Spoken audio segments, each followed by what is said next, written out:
Bago tayo magsimula mga kaibigan, gusto ko muna bigyan ng malaking shoutout to si kaibigan Glenn.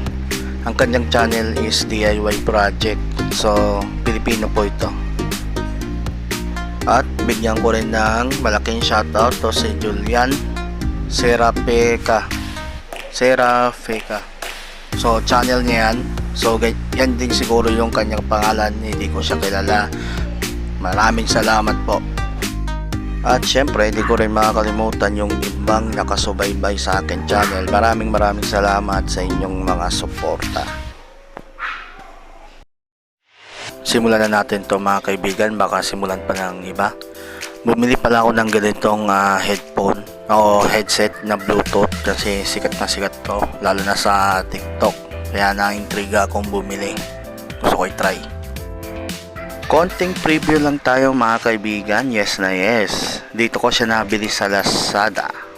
Okay, so yan. Panoorin nyo lang mga kaibigan.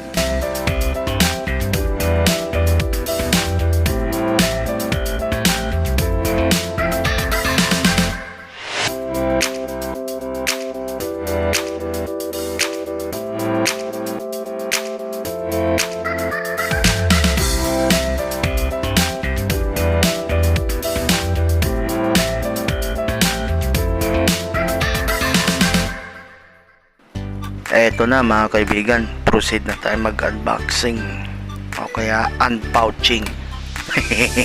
Kasi naka-pouch naman tayo, no? So, unpouching. Tama ba yun? So, leave kayo ng comment sa baba kung tama ba yun. So, naka-box naman tayo, di unboxing pa rin, diba? So, yan guys, panoorin nyo muna.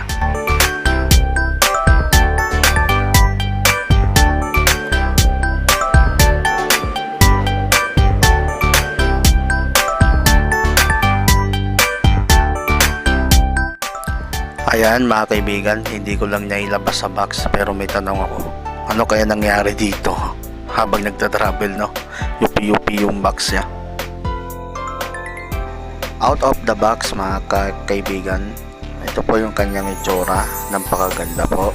Tsaka acrylic yung kanyang case. Hindi ko lang alam kung lahat, basta acrylic yung case niya. At syempre mga kaibigan, sinubukan ko na to kaagad sa Bluetooth. Napakadali lang i-connect sa Bluetooth, walang kahirap-hirap. Kahit patayin hindi ko yung Bluetooth, nako-connect talaga siya ng mabilis. Tulad yung sinabi ko kanina, yung kanyang case is gawa sa acrylic, pero yung headphone at yung kulay green dun sa loob ng ano na to is plastic na malutong. So wag na wag yung ibabaksak tong mga headphone na to, baka madaling masira. Okay, tapos naka type C na rin to, yun ang kagandahan dito. Pwede siya siguro mag fast charge kasi mabilis siya mag charge, then matagal siya malobat. O nga pala, ito nga palang headphone case niya, may sarili siyang battery. So ayan o, kahit hindi ko siya sinasaksak, sinacharge siya yung dalawang headset. Okay, ang tanong na lang is kung marirecommend ko ba tong Bluetooth headset na to. Yes, marirecommend ko po to sa inyo kasi matagal po malobat yung kanyang headset. Sinubukan ko siya ng dalawa. So, umabot po siya ng 5 hours. So, meron pa siyang natitirang kalahati nung, ewan ko, 20% lang yata yun, 30, 40. Basta meron pa siyang konti after 5 hours.